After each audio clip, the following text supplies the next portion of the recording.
guys in cyberspace doing the thinking and the cars drive themselves and a billion robots build all the robots and produce everything, there's going to be massive amount of equity value created for the companies that own the robots to build the robots. All that money is going to flow into Bitcoin. Mhm. I agree. A hot topic recently has been the idea of MicroStrategy or strategy eventually qualifying or being included in the S&P 500. Do you think that, that might happen? Do you think that it's important if that happens? Is it overhyped? How are you thinking about that? Yes, it might happen. The decision's above my pay grade. It'll be made by human beings, by a committee, and they may or may not make it whenever they may or may not decide. On the margin, I think the direction of travel is we will be incorporated into more and more indexes, and I think eventually we will be incorporated in the S&P 500. I don't know when, right? To the extent that the S&P 500 stays relevant, right? The risk for them is if they don't incorporate the innovative tech companies, then they become irrelevant and they underperform versus QQQ or some actively managed fund. So there's an incentive, but on the other hand, organizations have a degree of risk aversion and inertia to them, so some move faster than others. I think that maybe the salient point, which is interesting, is yesterday it came out that Vanguard is our biggest shareholder, 20 million shares of MSTR. And of course, Vanguard, it illustrates a lot of points. First of all, the CEO and the management team of Vanguard doesn't embrace crypto and doesn't embrace Bitcoin at all. But it doesn't matter what they think, because the funds they run are passively investing in this, whether they like it or not.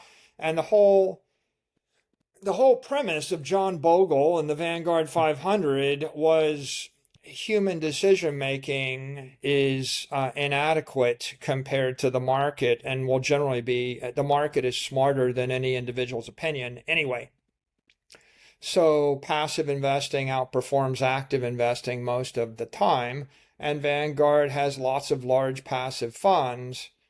And once you understand that, you realize the core premise of a Bitcoin treasury company is we're driving Bitcoin adoption by capturing equity investors who can never by mandate buy a commodity.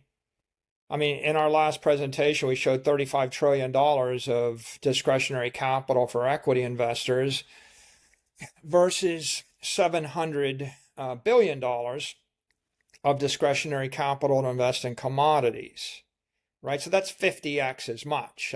So 50x as much capital can flow that way. Then Bitcoin treasury companies are creating an on-ramp for credit investors, right? Because there's $65 trillion of that we showed. So there's even more credit, not quite 100x as much, but 95 times as much capital to buy credit instruments as opposed to commodities. And then this Vanguard example, which is also the S&P example, is there's a set of investors that just park their capital in index funds. They don't make a decision. It's all passive capital. Passive capital locked up in the S&P or the NASDAQ 100 or the MSCI index or total stock market indexes, they can never buy the commodity. They can never buy Bitcoin. They can never buy silver, gold, or palladium. Doesn't matter how good it is. You could record 18 million hours of Bitcoin podcast. You could give away the Bitcoin for free. They're still never going to buy it, right? Because they can't.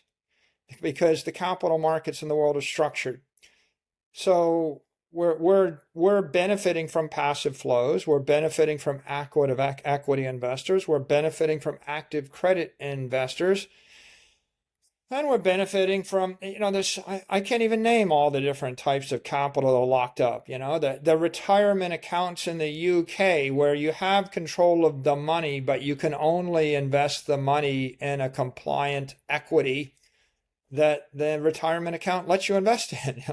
So there's lots of that, 401ks, IRAs, retirement accounts. They've got them all over the place. They've got them in Australia. They've got them in Japan. They've got them in the UK.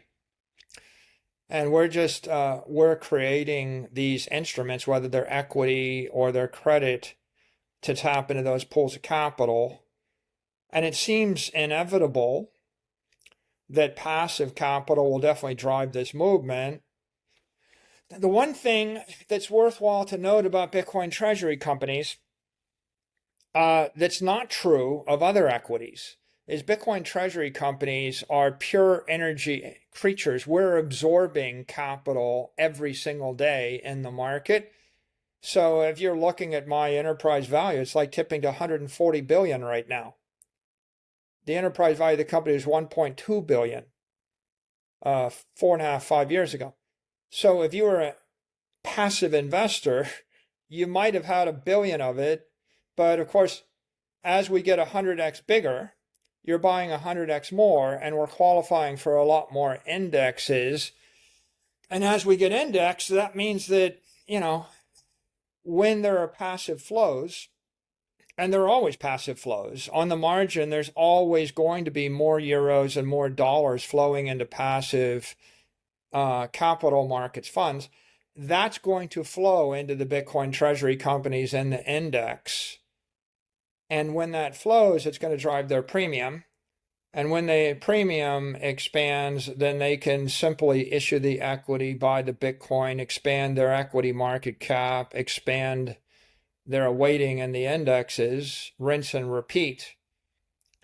And so BTC companies are positively polarized to the capital. They're magnetically attracting it. And I can't help but be amused by the fact that every major successful bank is upping their dividend and they're upping their buybacks. So they're surrendering capital to decrease their equity market cap. And then every well-run tech company is buying back their stock and issuing dividends to decrease their weighting in the indexes. So every well-run company running a traditional corporate finance playbook is surrendering capital as rapidly as they can. In fact, the more successful they are, the faster they surrender the capital, and the more they diminish their weighting in the passive funds. And then every BTC company is attracting capital, increasing their weighting in these funds.